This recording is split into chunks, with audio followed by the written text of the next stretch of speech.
आज हम लोग पढ़ेंगे एलसीएम एंड एचसीएफ। हिंदी में बोलते हैं एलसीएम को लॉस ऑफ और एचसीएफ को moss of.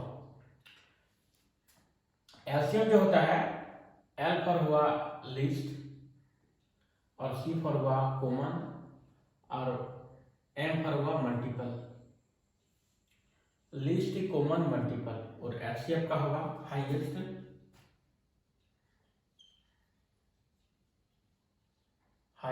Common factor.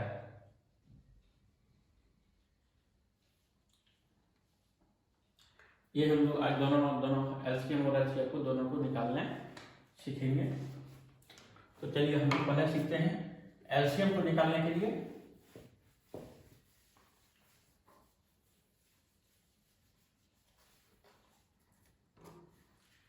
LCM को लॉस ऑफ को हम लोग दो तरह से निकाल सकते हैं, गुणनखंड विधि द्वारा और दूसरा भाग विधि द्वारा।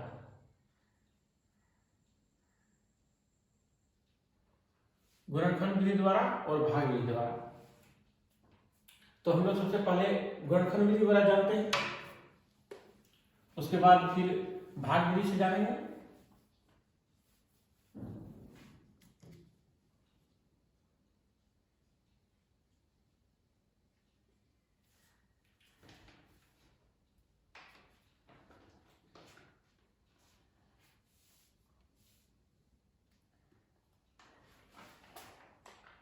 बारह 16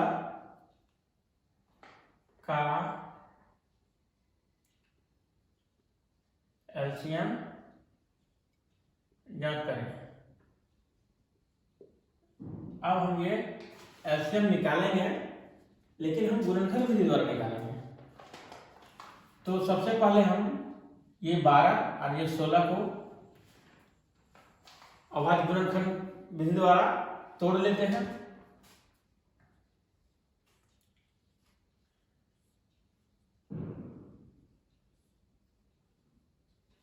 ये मेरा अभाज्य गुणनखंड विधि द्वारा टूट गया। अब हम यहां लिखेंगे इसको 12 क्या क्या तोड़े हम, 2 2 और 3, 2 गुना 2 गुना 3। अब 16 को इस प्रकार से तोड़ लेंगे,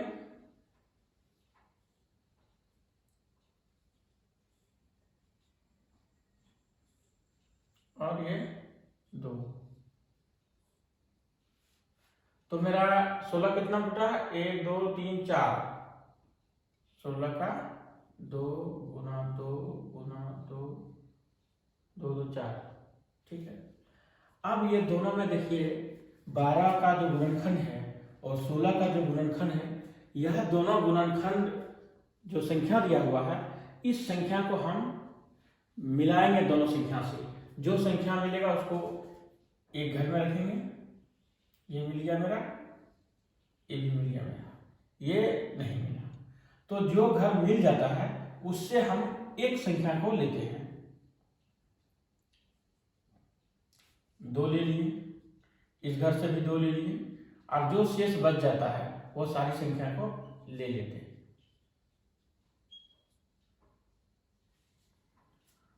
तो हमारा निकल के आता है 2 दूना 4, 4 दूनी 8, 8 दूनी 16, 16 तिया 48। ये मेरा 48 जो है एलसीएम निकल के आ गया। गुणनखंड विधि द्वारा हम एलसीएम को निकालना सीख गए। ये मेरा दो संख्या दिया हुआ था, 12 और 16 का एलसीएम ज्ञात करें। 12 का हमने क्या किया, फर्स्ट क्या किया, इसका अभाज्य गुणनखंड से इसका तोड़ लिया, और 16 को भी अभाज्य गुणनखंड से इसको तोड़ दिए, फैक्टर को निकाल लिए। सारा गुणनखंड को यहाँ पर दोनों को कॉमन के द्वारा देखेंगे कि यह कौन सा जो संख्या है दोनों में कॉमन हो रहा है। तो हम देखेंगे इस लाइन में जो है 2 है, इस लाइन में भी 2 है, इस लाइन में 2 है, इस लाइन में 2 है, लेकिन यहाँ 3 है, यहाँ 3 नहीं है। इसलिए ये दोनों कॉमन बनाकर इसको घेर लेंगे। अब मेरा घेरा हुआ संख्या जो आता है उसके अंदर से हम एक संख्या को लेंगे, इस संख्या को लिए, फिर इस संख्या को लिए, और बाकी जितना शेष रह गया वो सारा संख्या को हम लोग ले लेते हैं। उसके बाद सारा संख्या को गुना कर देते हैं और गुना करने के बाद जो मेरा नंबर आता है वही मेरा एलसीएम हो जाता है।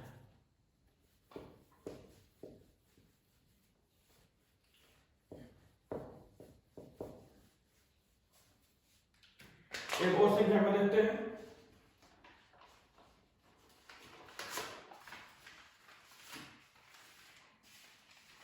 गुणनखंड विधि से सीख गए, भाग विधि से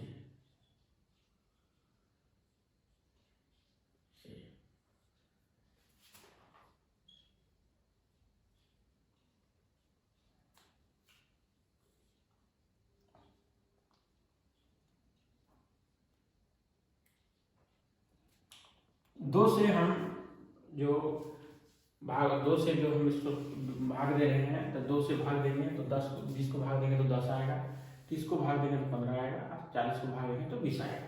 फिर ये 2 से चला जाएगा, फिर 2 से देते हैं, 2 से 5 आ गया, ये नहीं जाएगा मेरा, ये चला गया।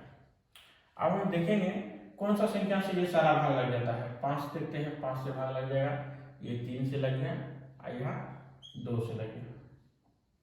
अब जो है मेरा, अब यह भाग नहीं लगेगा, तब हम ये क्या करेंगे, जितना संख्या यहाँ पर और यहाँ पर जो बच गया वो सारा संख्या को यहाँ पर लिख देंगे। 2 1 2 3 2 है, 3 2 हो गया, और एक 3 है और एक 5 है। तो हम गुना करेंगे, 2 2 2 2 3 2 और 1 5, 3 2 1 3 1 5, ठीक है। तो दोनों 4 4 दूनी 8 8 8 तिया 24 8 तिया 24 24 पंचे 5 20 0 2 5 9 10 और 2 12 120।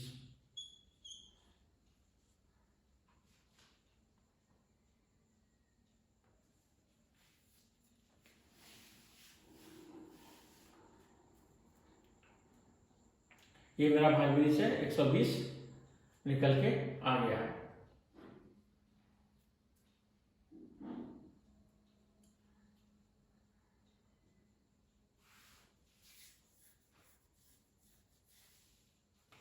अब जो है हम दूसरा प्रश्न को देखते हैं।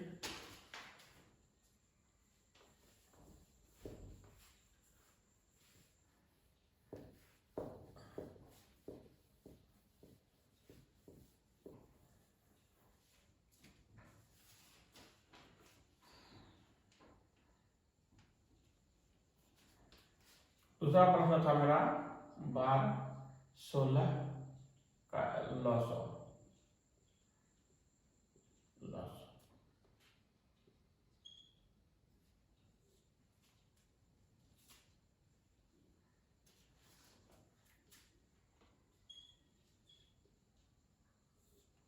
फिर 2 से चला जाएगा ये,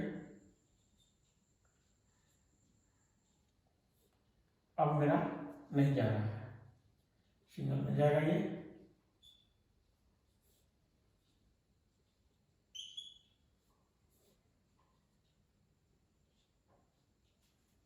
अब मेरा ये नहीं जा रहा है। तो अब यहाँ मेरा क्या हो गया, लॉस बराबर के तो 2 है, 1 2 3 4 4 2 है,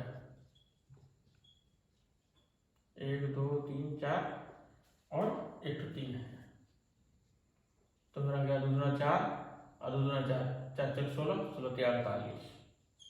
ये मेरा आंसर आ गया।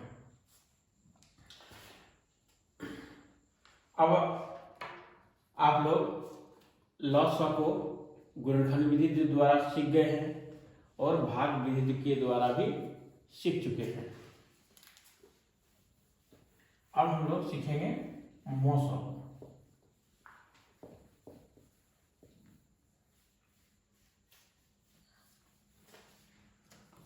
हाईएस्ट कॉमन फैक्टर को सीखेंगे, जिसको हम लोग बोलते हैं हिंदी में मौसम।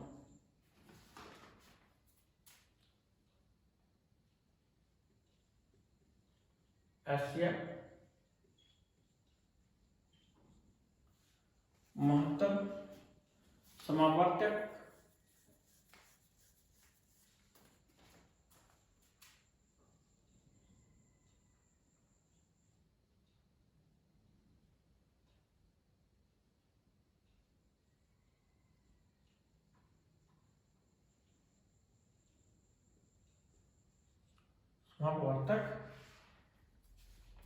ये भी दो विधि से होता है, एक गुणनखंड विधि द्वारा होता है और दूसरा भाग विधि द्वारा होता है। तो हम लोग सबसे पहले गुणनखंड विधि द्वारा सीखते हैं। गुणनखंड विधि और दूसरा भाग विधि, यह दो प्रकार का होता है। एक गुणनखंड विधि द्वारा से सीख सकते हैं और भाग विधि से होता है। तो हम लोग पहले गुणनखंड विधि के द्वारा सीखते हैं।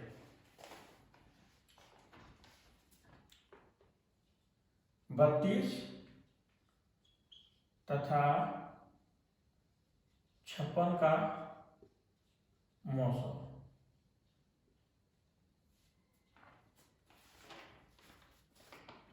तो 32 और 56 का हम लोग मौसम निकालेंगे। तो यहां लिखेंगे 32।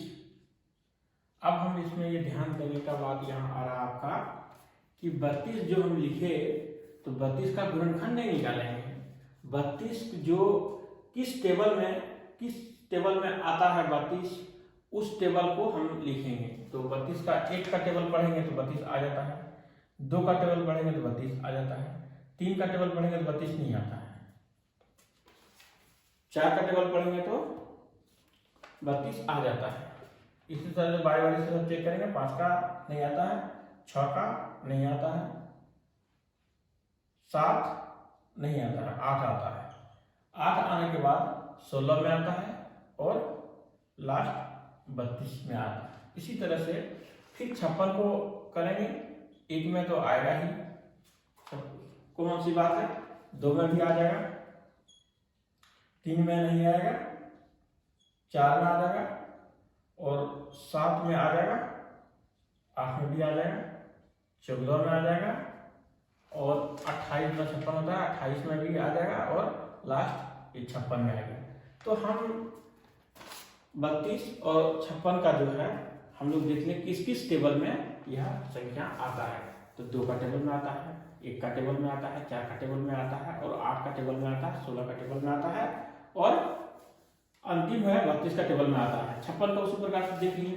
तो अब हम देखेंगे यहाँ पर मेरा जो है सबसे जो मिलने वाला सबसे हाईएस्ट पहला संख्या कौन सा है। तो हम देखेंगे सबसे जो पहले मिला, ये मेरा यहाँ से ये मिल गया, ये भी मिल गया, लेकिन बाकी जो है जो यहाँ पर 8 मिल गया मेरा और ये भी 4 मिल गया, 2 मिल गया, 1 मिल गया और मेरा ये बाकी जो है अब नहीं मिल रहा है। तो जो हमारा हाईएस्ट मिलने वाला संख्या जो होगा वही मेरा एचसीएफ हो जाएगा। इसलिए हाईएस्ट संख्या जो मिलने वाला जो संख्या कॉमन संख्या है यह मेरा 8 है, इसलिए मेरा आंसर 8 हो गया। ये मेरा हो गया गुणनखंड विधि द्वारा। अब इसी प्रश्न को हम लोग भाग विधि द्वारा सीखेंगे।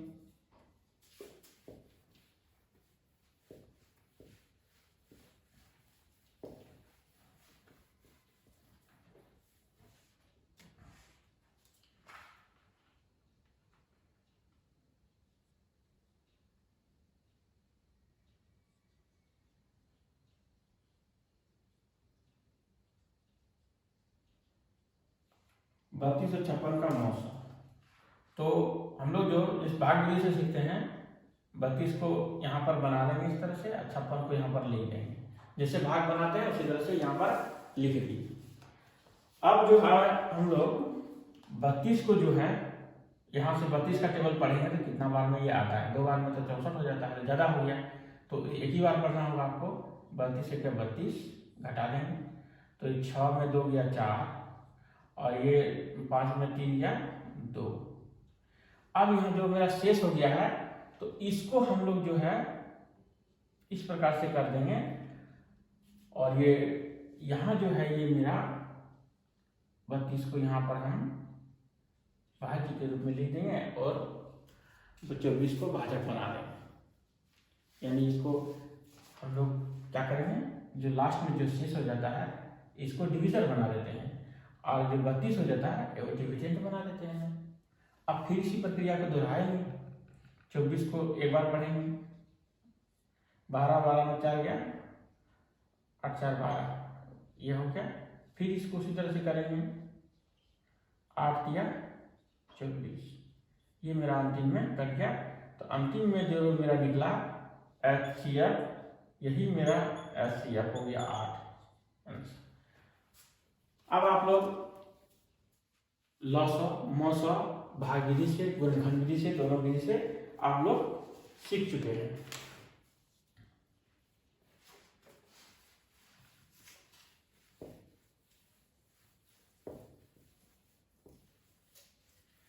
अब जो सीटेट में पूछा जाता है जिस प्रकार से प्रश्न, उस प्रकार का प्रश्न को देखेंगे। एक मेरा ये सोचिए फार्मूला है, LCM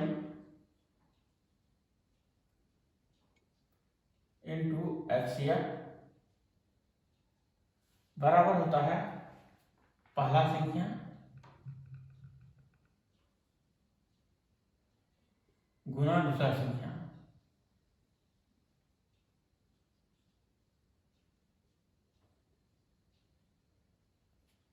ये मेरा एक फार्मूला है।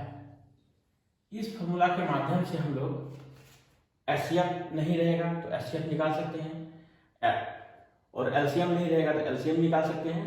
पहला संख्या नहीं रहेगा निकाल सकते हैं, दूसरा संख्या नहीं रहेगा। ये चारों में हमको 3 दिया हुआ रहेगा, एक हमारा जो है वह एब्सेंट रहेगा, उसको हमको निकालने के लिए देगा। तो किस प्रकार से देगा यह, चलिए हम लोग प्रश्न को देखते हैं। दो संख्याओं का मौसा, दो संख्याओं का मौसा 4 तथा लॉसा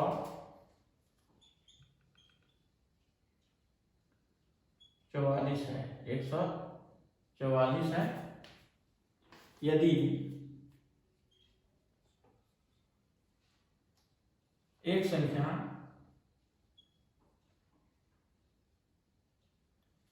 एक संख्या 16 है तो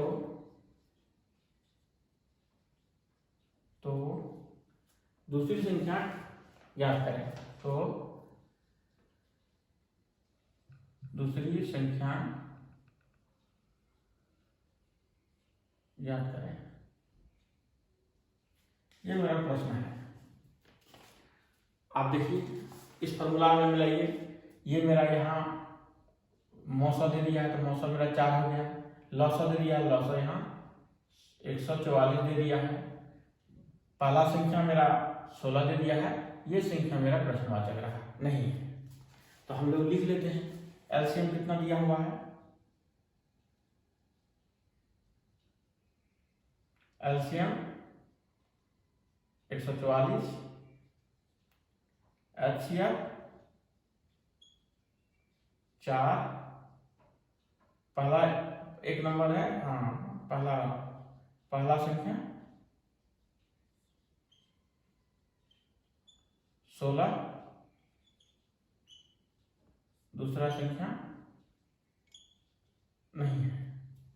तो हम यहाँ इस फॉर्मूले को लिखेंगे,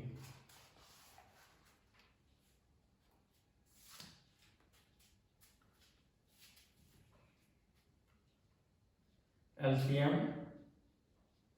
इंटू एचसीएफ, पहला संख्या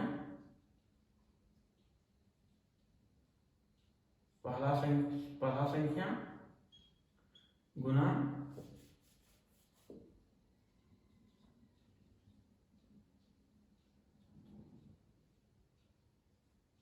पहला संख्या गुना दूसरा संख्या, दूसरा संख्या। एलसीएम मेरा दिया है 144, एचसीएफ मेरा 4 दिया है, पहला संख्या दिया है 16, दूसरा संख्या नहीं है, दूसरा संख्या हमारा नहीं है। तो अब हम जो है ये दोनों को यहाँ पर लिख देंगे, ठीक है। 144 गुना 4, आइए मेरा जो 16 इधर में गुना में है तो यहाँ आके हो गया भाग में, बराबर दूसरा संख्या, दूसरा संख्या। अब हम कटा देते हैं, 4 चौक 16, 4 और कटाते हैं इसको, यह पूरी मेरा कट जाएगा, यह 36 बार में ये मेरा पूरा कट जा रहा है। तो हमारा हो गया दूसरा संख्या 36 आंसर। अब जो मेरा ये जो चैप्टर एलसीएम चैप्टर समाप्त हो चुका है।